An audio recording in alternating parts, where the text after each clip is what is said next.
Chapter 9 Shards of Wisdom. In the days when Lucius Chlorus was named King Cole and lived at Kolbrin, Enselwyn served the good Queen Helena, and from her to her husband Cambord, by whose hand these things were written, came words of wisdom. That is that which is old and that which is new, but old and new are one in the eye of time. Therefore, that which is first might be that which was written last, for now among the pieces none knows which should be the where. In truth, none knows when these things were written, but what has just been said was found as a broken piece, and where else could it be?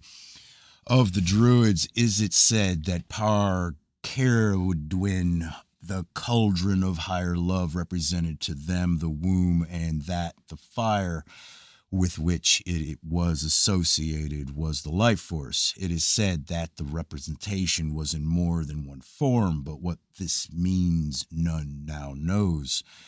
To become a druid required immersion in a bath with a decoction from the cauldron. After immersion for a prescribed time, the residue from the bath infused with the man's evil was poured into a pit. His spirit was thus cleansed and renewed, but henceforth any wrongdoing would have a twofold effect. A band of troubadours, being people who held some secret of life, came to Britain in the days when England was Saxonized. They had a secret book said to explain all the mysteries of life, but the book itself explained little. Yet they who followed the secret book became the wisest among men. Written words, when read without thought, are valueless, and this is how most men read. Troubadours have a secret place in the Ogmosian hills. Emrys said the people are entitled to the consideration and care of the rulers who direct their days. Men are entitled to the peace of the plow unless their lands and families are under threat. No man who is a man slumbers under threat, and the reward of the warrior is tranquility in old age. The foolish man who sacrifices his peace of mind and happiness to seek wealth is like a man who sells his home to buy furniture. If there is anything more powerful than fate, it is the courage that bears whatever fate decrees unshaken. The dispensations of life favor the courageous man. Within the wilder world, responsible procreation and selectivity play a spiritualizing role, while on another level they preserve the diverse, radical, and cultural heritage. Racial pride is a positive quality which has nothing to do with racial prejudice. Pride without prejudice should be the watchword. Thus it is written, they who inherit and inhabit the kingdom in which irresponsible procreation is condoned prepare for themselves the path of degeneration. They do not hold human sexuality sacred, enshrining it in the family and placing it in the guardianship of women. They do not honor the mistresses of the house as the vigilant guardian of their racial heritage. The worship of ancestors sprang naturally from the pride and reverence in which people held their forebears. It is indicated their gratitude and understanding for the sacrifices the ancestors made in being selective and responsible. When the selection of selection of a marriage mate can be left to the sense of responsibility in the couple primarily concerned, then civilization has taken a big step forward. But who is wise enough to determine when the wisdom is present and expressed? Where are those prepared to uphold responsible breeding habits? As found within, these are the accomplishments of a lady. She should learn the following: cutting, sewing, and making of garments, the arraying of garments and the adornment of the body, the toilet of the hair, and the art of hair braiding, the art of motherhood, housewifery, and cooking, the preservation of fruits, meats, and herbs, the growing of flowers and herbs, the stringing of necklaces and the making of ornaments, the making of pottery and the preparation of perfumes and ointments, singing, if she have a sweet voice and melodious speech, writing and drawing with paints, the art of archery with the little bow and small swordsmanship, the knowledge of jewels, the making of lace and knitting of wool and weaving, the use of herbs and simples and small leechcraft. Her teacher in the ways of life should be her mother's sister, should she be married, or a sister who is married, or a female friend of her mother who is of long standing and in good grace with her mother, or a female tutor or female nurse who is attached to the family. Concerning women, there are pretty maids and maids, both of these categories being virgin, unmarried matrons, wives, widows, cast out women, women of no repute, and harlots.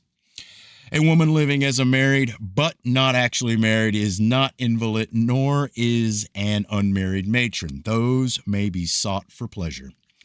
An unmarried matron, having been enjoyed by others, is available for a man's pleasure. These women are not to be touched in lust. A maid woman, a woman with running sores, a woman with a child and a wife. No child shall be touched in lust. A man shall not display his nakedness before his daughter, nor a mother before her son. After the days of Emrys, it was written, never give up. Where there is a will, there is a way. While there is life, there is hope. Never leave your friend in the lurch, but support him with might and main. Do not be half-hearted or run with the hare or chase with the hounds. Those are things said in our days. These are the qualities and attributes of trees, as revealed by the ancient lore of our fathers, the usage whereof is known to the wise. The providing apple, the winsome cherry, the sulphuric ivy, and the comforting elderberry, the holy oak, the sorrowful willow, the compassionate ash, the protective yew, the happy birch, the companionable holly, the lively hawthorn, the mystic hazel, the sedate pine, the wishing-granting sallow, the healing heather, the age-consoling alder, the youth-giving waywithy,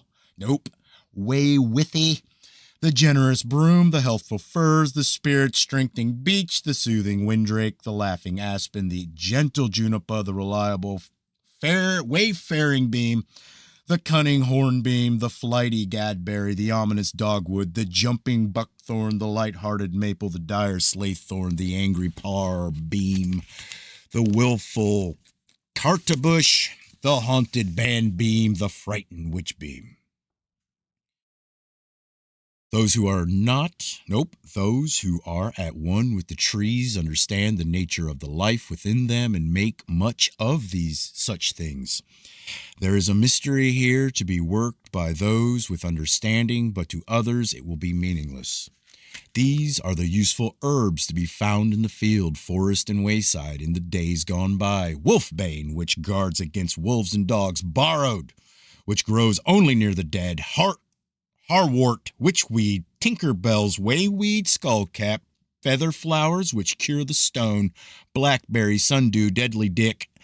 Celadine, which cure the piles, windweed, moonflower, which works a spell, witch head, called black spear, asperoot, druid balm, which brings sleep, witchbane, which is put above the door, hawflowers, ellenberry, wimberry, dradsweet, elphis, fairy fern, which whispers, quicken bush, sour seed, which purges, bardberry for the lovers, amaranth, it never fades, windflower, ghoul flower, weg rig, bloater bud, which heals all wounds, levin shade, lagan leaf, huckamill, rillweed, boonberry, hathersweed, which women use, islip, fuller's swart, withenweed, which makes blue dye, canweed, which quiets the heart, mayslip, Coda creeper, Solanus sewelled, which cures men of madness, mothman, which only grow on cliffs, arcasine, doffblotter, which cures stomach sickness, malbrig, maizebell, which heals the stomach, barmode, which soothes burns, cellarweed, which gives visions, taneweed, which heals the skin, cane cope, which makes a brew, cowslip, waybrood, satyrion, which overcomes impotency, dwale, corncockles, which men call tares, dockumdick, which gives men virility and only grows under the shriver tree. These things serve well, but some are lost to the knowledge of men. Herb beer made of yarrow and river sweet soothes the spirits of men. Red clover cures the small cancer. If the suffering one be a man of self-control, the herb called mothane is drunk with milk at childbirth. Sickness is first a malady of the mind. No shit.